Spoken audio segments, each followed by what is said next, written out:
Well, obviously Marlon's been around for a while. He's been one of our better ODI batsmen for a number of years, and he's done significantly well, especially in the recent past.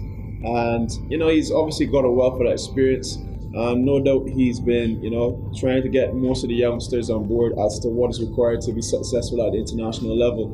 And Marlon is one of those players, who thrives on a bit of competition. He loves, when people get in his face, and he's one of the most competitive players I've ever come across. And is a reason why he's playing his 200th game tomorrow, because he's done well.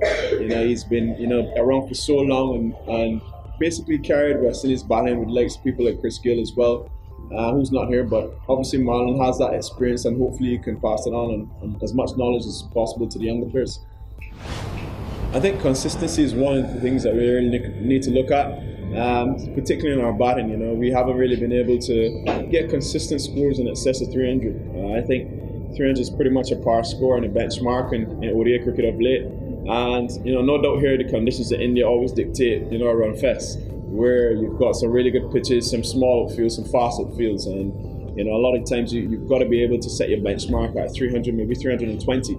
So that's one area that I think our batters really need to look at. And we've obviously spoken about it in the dressing room, and I think we need to be hitting that 300 mark more often than not and be consistently doing it. I guess we're in a phase where we've been going through a few things on and off the field, and pretty much is in a transitionary phase for us. Trying to get our youngsters into the scene and doing well. Obviously we've been plagued by a few issues off the field that have prevented certain people from playing. Many of which is beyond my control, to be honest. At the end of the day, I just go there to represent West Indies. So to the likes of any player who's been selected. I think we've got a really good squad here. I'm happy with the guys that we have here. I think they're more than capable enough to do well and be successful at this level. Just need the opportunity to get themselves into the international arena and make a name for themselves. Yeah, well, funny enough, I'm staring down the barrel of my 27th birthday next month, and I've pretty much been around for a little while as well, but relatively still young as well. So I'm playing a father figure role, trying to mentor and nourish the young talent that we have.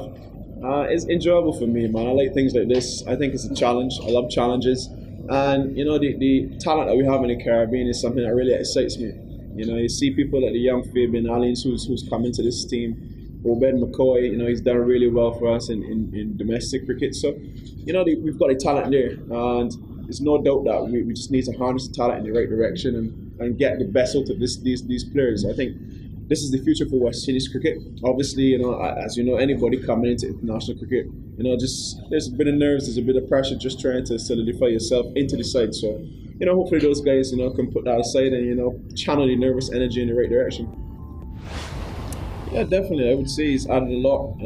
He's obviously given a lot of people opportunities, and he's spoken quite well to them individually as to how to go about being successful on the international circuit. He's done well for Australia as well, done well domestically for a number of years, so he's been around and done it. So it's just a matter for him trying to talk to and mentor a lot of the younger players that we have. You see people like Shea, who he's had a really close relationship with. And he's blossomed quite nicely, especially in the limited overs format. Probably hasn't lived up, to the expectation in Test cricket so far, but you can definitely see the talent that Shea has. So that's just one player that Stuart has been really, really close to and done a lot of work with. And hopefully, although he's moving on, people like Shea can still grasp what he was trying to get across, and I'm sure they'll probably stay in contact as well. And he helped blossom a lot of the other young talent we have here as well.